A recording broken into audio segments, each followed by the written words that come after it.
On November 10, 2025, EASA dropped a really critical safety update that anyone operating the Rolls-Royce Trent XWB-97 engine needs to be on top of. Its Proposed Airworthiness Directive 25-171. In this explainer, we're going to break down exactly what the risk is, what the directive demands, and what your teams need to do right now to stay compliant and, most importantly, safe. Let's get right into it. So, what kicked all this off? Well, this wasn't just some theoretical problem found in a lab. It was a real-world event, a low-speed aborted takeoff.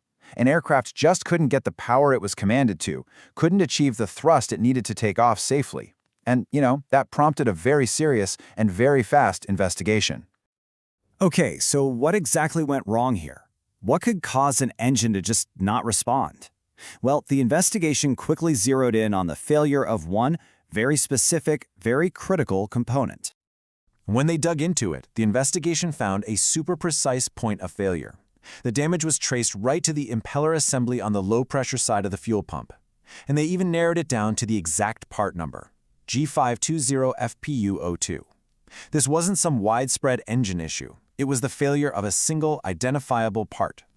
And the culprit? It's something called a fatigue mechanism. Basically, that means over time, certain fuel pump units can just get worn out, the material degrades, and eventually it can lead to a total failure.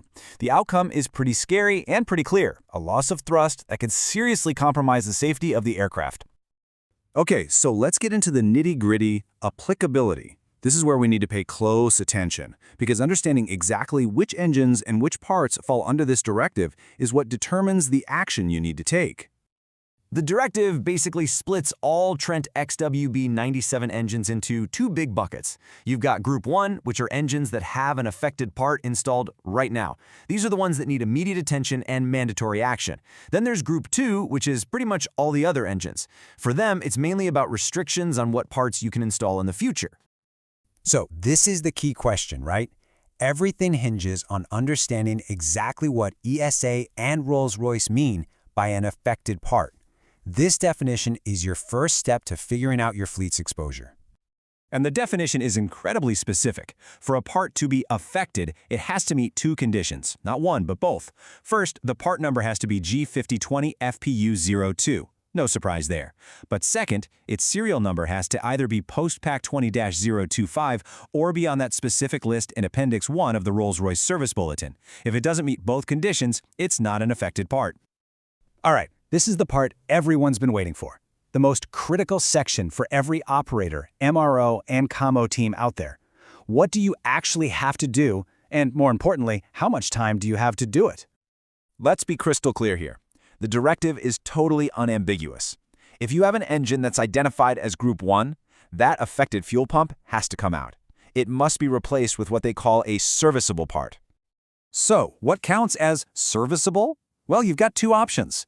The best case scenario is you install a pump that isn't an affected part at all. Simple. But you can also install another affected part, but only if it still has life left on it before it hits the brand new time and cycle limits this directive is putting in place. Okay, listen closely, because this timeline is a little tricky, but we'll break it down. You have to do the replacement by the date from A, B, or C that happens later, so you get the most time possible. Condition A is a hard deadline, 30 days after the AD is effective. Then you have B and C, which are life limits, 10,000 hours or 1,100 cycles, and you have to use whichever of those comes first. The only difference between B and C is whether that life limit clock started when the part was brand new or after its last overhaul. So again, you calculate all three dates, A, B, and C, and you pick the one that is furthest in the future. And this is a really important rule looking forward. As soon as this AD goes into effect, you can't just grab any old affected part off the shelf and install it. It has to qualify as serviceable, meaning it has to have plenty of life left on it according to those new limits. This rule basically stops the problem from just getting passed around from engine to engine. So what does all this technical jargon actually mean in the real world? What are the implications for the different teams out there that keep these planes flying safely every single day? Okay, if you're in maintenance or quality, here's your new mantra. That Rolls-Royce Alert Service Bulletin, it needs to be in your maintenance program, like yesterday. Before any fuel pump gets installed, you have to do a two-factor check, part number and serial number, every time. And of course, tracking those hours and cycles against these new limits has to be absolutely meticulous. It's non-negotiable for airworthiness. And that brings us to the million-dollar question for anyone in a leadership or management role. Do you know, right this second, how many of your Trent XWB-97 engines are actually classified as Group 1? Let's not forget this number, 30. For some of your aircraft, the clock is ticking on a 30-day compliance window. In the world of aviation maintenance planning, that is an incredibly short amount of time. It demands immediate, and I mean immediate, attention. And if you don't act, the risks are severe. We're talking about aircraft being grounded because they are legally no longer airworthy. That leads directly to unscheduled downtime, which messes up your entire network, and it brings on huge operational costs for scrambling to find parts and maintenance slots at the last minute. Okay, so how do you get ahead of this and avoid all that pain? Let's map out a clear path forward to make sure your operation stays both compliant and safe. Here's your 4-step action plan, starting today. 1. Audit your entire fleet.